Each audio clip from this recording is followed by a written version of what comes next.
In my last videos, I claimed Jesus never fulfilled the messianic prophecies.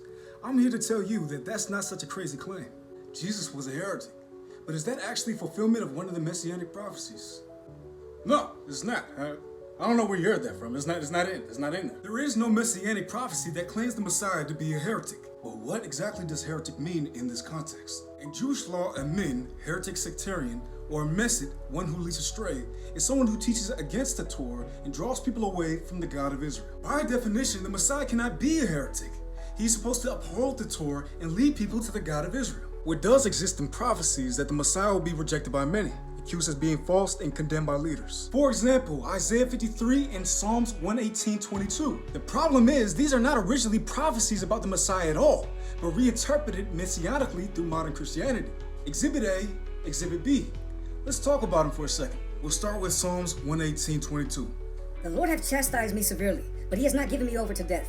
Open me the gates of the righteous. I will enter and give thanks to the Lord. This is the gate of the Lord which the righteous may enter. I will give you thanks, for you answered me. You have become my salvation. The stone of the builders rejected has become the cornerstone. The Lord has done this, and it is marvelous in our eyes. The Lord has done this very day. Let us rejoice today and be glad.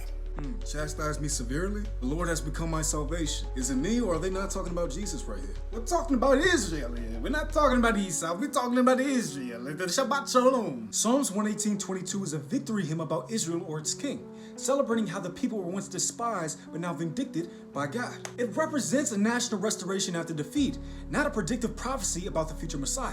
This is not a prophecy, but one can easily say, well, maybe they are talking about Jesus. Maybe Jesus was this cornerstone that was rejected by the builder. It even says the Lord didn't give me over to death just like Jesus. But that's not the context of how it was written. That was a narrative reinterpreted after the Second Temple period. Now let's consider Isaiah 52:13 through 53:12. Pause the video and read this for a second.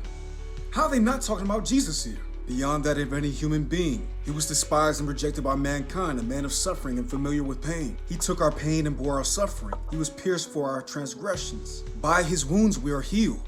Most scholars believe that Deutero-Isaiah was written during the 6th century BC during the Babylonian exile or its aftermath, addressing the despair of the exiled Judeans in Babylon. Jesus is said to be a servant of God, but this is actually talking about Israel. Instead of personifying Israel as a female, the writers used male imagery. Again, this is talking about the people of Israel, not a prophecy about Jesus. The passage wasn't written because Jesus will suffer, but because Israel has suffered. It was synchronized to fit the theological narrative. The interpretation of the prophecy was added retrospectively because Jesus was crucified. After his crucifixion, Jesus became a symbol representing Israel itself, just like Judas became a symbol of Judah in his conflict with Israel. In my last videos, I claimed Jesus never fulfilled the messianic prophecies. I'm here to